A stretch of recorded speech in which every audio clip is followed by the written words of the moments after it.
Hi everyone, my name is Allie, and for this presentation I chose Erikson's Psychosocial Stages of Development, and I'll be focusing specifically on high school students and the general age group of adolescents.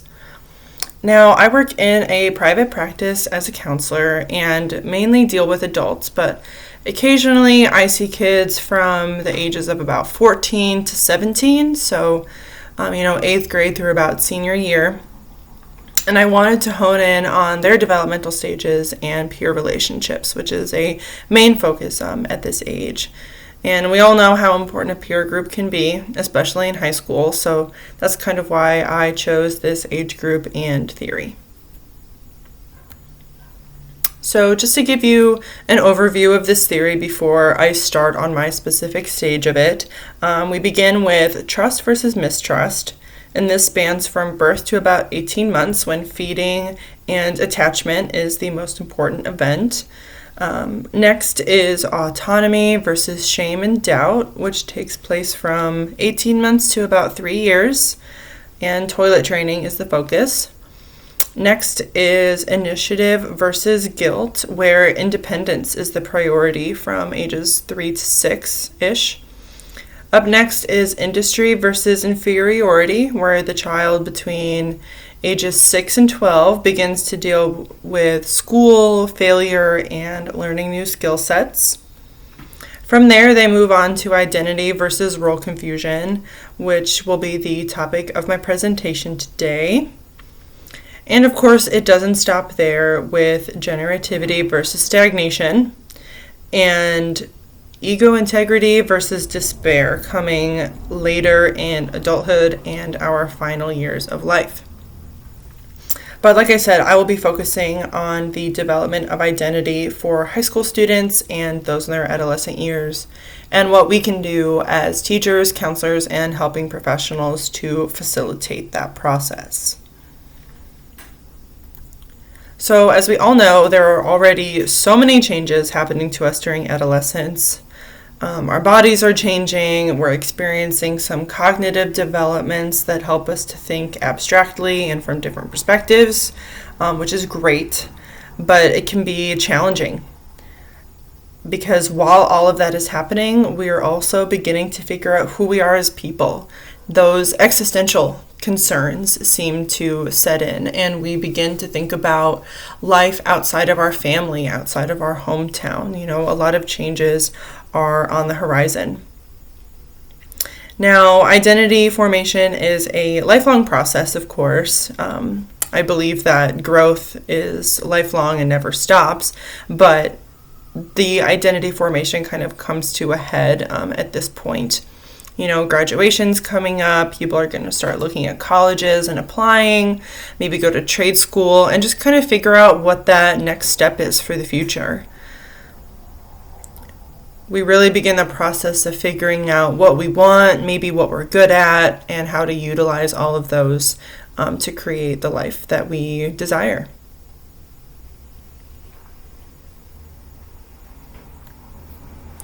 Next, I'd like to talk about why identity is important. Why would we need to know about ourselves? Now, for many of us who are counselors, this may seem obvious. It can be a large part in our job is helping someone know themselves. But for others, and certainly for young adolescents, the answer to this question might not be so clear. Identity and its formation has actually a significant impact on health and other outcomes later in life. This was explored by Smith, Mann, and Christensen. And what they found was that self-esteem, agency, and psychological well-being were just a few facets of functioning to be impacted by identity formation during adolescence. And this is my professional opinion as a counselor. I believe that the first 18 years of life, aka one's childhood, sets the stage for all adulthood relationships, functioning, and experiences. So whether we're talking about attachment, trauma, or physical development, who we are and what we become is greatly influenced by the early years of our lives. So why would identity be an exception to this. I believe exploring and meeting our authentic selves is a key step in creating a life that is truly fulfilling.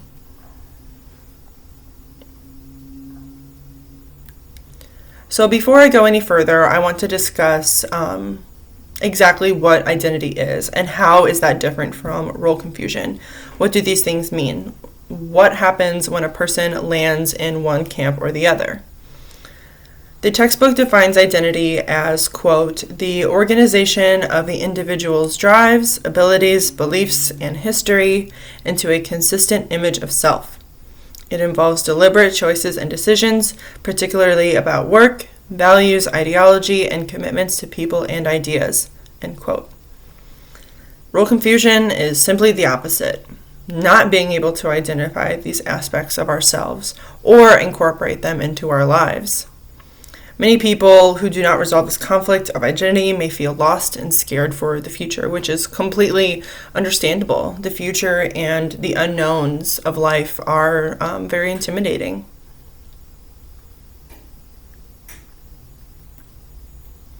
There are many factors that influence our identity and its formation over the years. Now, most of us interact with many different people and many different systems of our society and our globe. Of course, the people you spend time with will have a great impact on you. This could be members of your household and family unit, your friends, your classmates, etc. Anybody that you would have direct contact with. However, something that Jones and their colleagues discussed in a journal article that I found is that there can be economic and cultural influences as well. What are the values held by your culture in general, your country, your race, your job, your socioeconomic status? For example, someone from a lower income family may be forced to prioritize survival, and everyone may be expected to contribute to the wellness and survival of that family unit. Whereas someone from a family with more money and resources may value and incorporate leisure and quality time instead. I even found an article from the European Journal of Pediatrics that discusses how having a chronic illness or simply living with someone who does can have a lasting impact on psychosocial development that is completely separate from the illness itself and the consequences that you would normally associate with that illness. We're social creatures, right, who are constantly learning, and we would certainly learn a lot about ourselves and what we can offer to the world if we are sick for our entire lives. So many factors outside of the home and that immediate circle can help someone form their identity. School, workplaces, neighborhoods, and health conditions are just a few of many that we should be considering. So what does identity formation look like? And what does it all entail exactly? Ideally, the adolescent will engage in identity exploration, which means that they will consider alternate beliefs, values, and behaviors from the ones they already know. They will step outside of their comfort zone and try new things in the hopes of figuring out who they are. And typically, this exploration leads to a commitment regarding perhaps politics, religion, or other major facets of life. There are also 4 identity statuses that the textbook discusses in Chapter 4. Those 4 are achievement, moratorium, foreclosure, and fusion. I will be going into detail on each of these in the next couple of slides. The first identity status that I want to discuss is moratorium. Now, this may sound bad. That word kind of is a little intimidating, or at least it was to me at first. But it's not bad. It's actually very common. And some developmental theorists see it as healthy, actually. Because identity formation doesn't happen all at once and is instead a more gradual process, it is completely normal to feel overwhelmed by our choices. Many of us live in complex societies with multiple roles expected of us. And so we may feel we must play into those roles and incorporate them into our lives, all of them. Now, I see a young girl at my job. She's about 14, just started high school, and something that she and I have been discussing a lot is the role strain that she feels, the role confusion. she tells me that different people expect her to play a different role throughout just even a single day. A sister, a parent, a tutor, a friend, a student, all of these things. So while she may be feeling overwhelmed and a lot different from her peers, it's actually to be expected for someone her age and for her peers as well.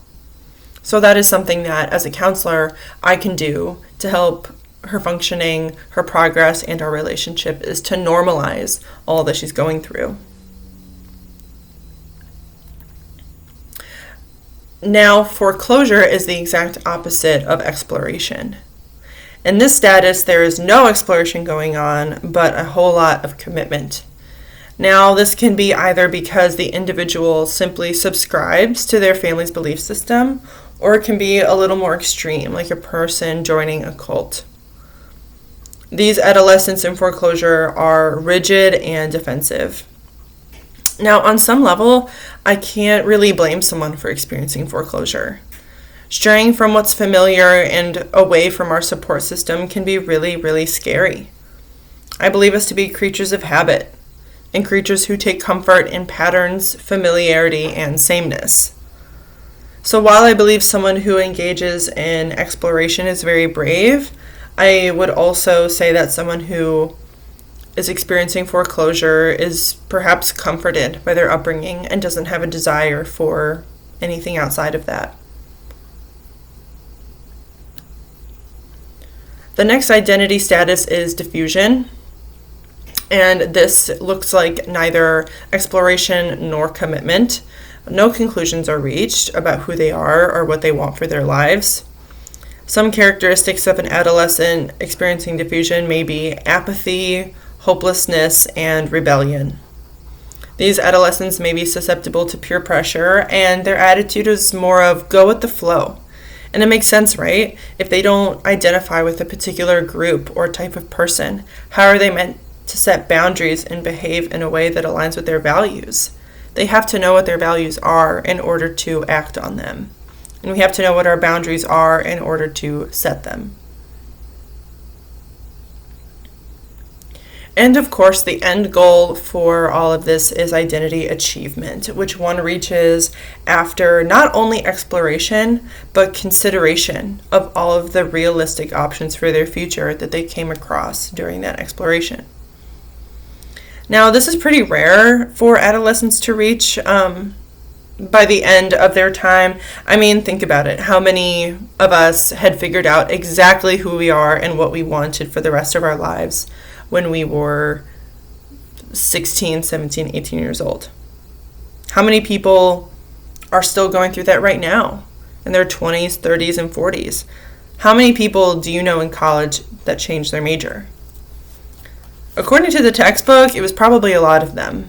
The author says that about 80% of college students change their major at least one time. I know I did. I started college at SIU as an English major, hoping to be a novelist. I wanted to be the next J.K. Rowling. Yet after one semester, I changed to psychology, and that led me down the path I am on right now. So with a lot of exploration often comes a lot of decision making as well. So if you are a visual learner like me or a fan of visual tools, you may appreciate this. As you can see, it takes place and it incorporates, all of the 4 identity statuses I just talked about into quadrants based on exploration level and whether or not a crisis is present. I will be putting this diagram on the handout for your convenience moving forward.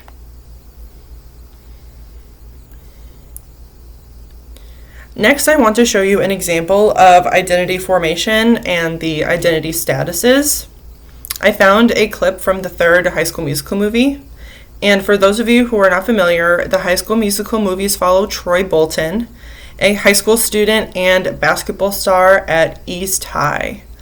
His father is the coach of the basketball team, and basketball is Troy's entire life.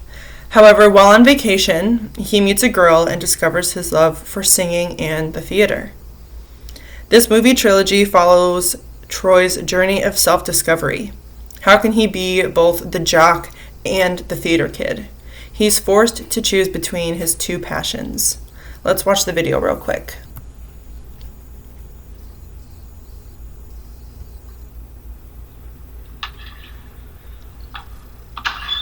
Miss D?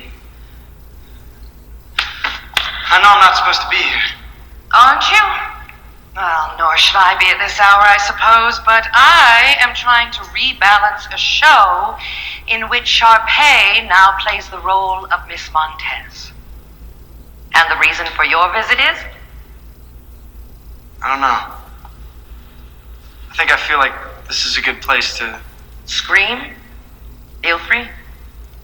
Or just to think. The stage can be a wonderful partner in the process of self-discovery. You seem very comfortable up there. I do. Which is why I submitted an application in your name to Juilliard. It was you. Better to consider opportunities now than in 10 years when life may limit your choices. If I overstepped, I apologize. No, I'm not mad. Just confused. What a life in the theater has taught me is to trust one's instincts. And that takes courage. A quality you don't seem to lack.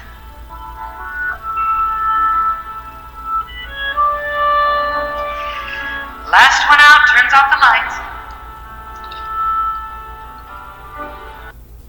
Now, I really like this clip, not only because it provides a good example of Troy's dilemma, but also it shows the role of his theater teacher, Ms. Darbus, and maybe that is a role that we as counselors, teachers, and helping professionals can play.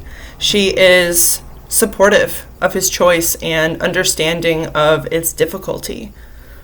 And as you could tell from the clip, Troy's feeling really stuck. He's faced with identity versus role confusion. Now, if Troy had not even considered going the musical route and gave in to his dad's pressure to play basketball, that would have been identity foreclosure, right? He would have been the person his father wanted him to be and not explored any other options. But instead, Troy is stuck in moratorium. He is exploring options and has not made a commitment to either basketball or theater. Now, this lack of commitment is causing him a great deal of unrest. And if you're interested in watching more, I really recommend these movies. They were a big part of my childhood. There are some great songs in there, and there was even one specifically on his choice paralysis. Graduation's coming up. Is he going to go to a school and be playing basketball on scholarship, or is he going to go to Juilliard and pursue music? I just feel that clip really encapsulates his frustration.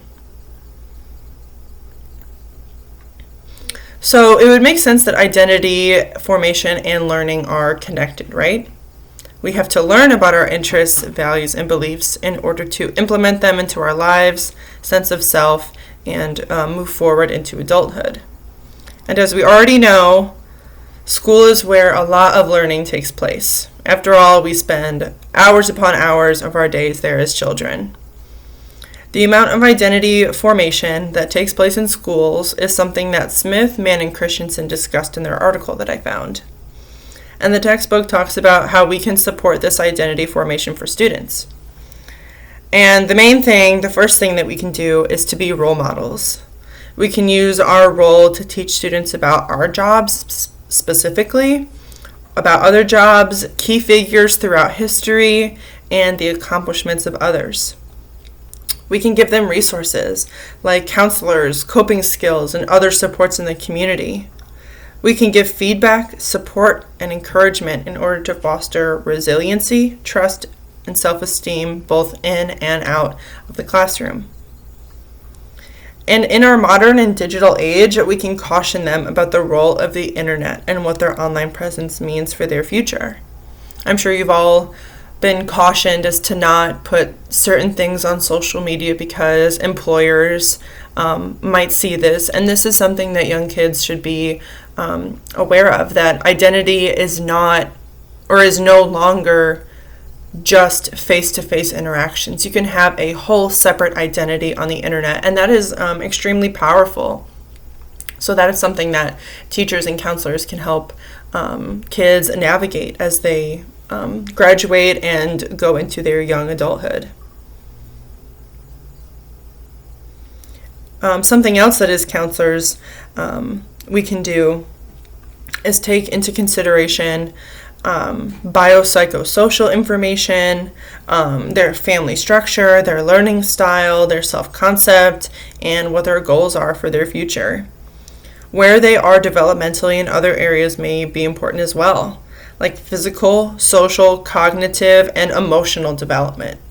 We should be recognizing that identity formation happens gradually and over time, and that this process looks different for everybody. No student, client, or person is the same.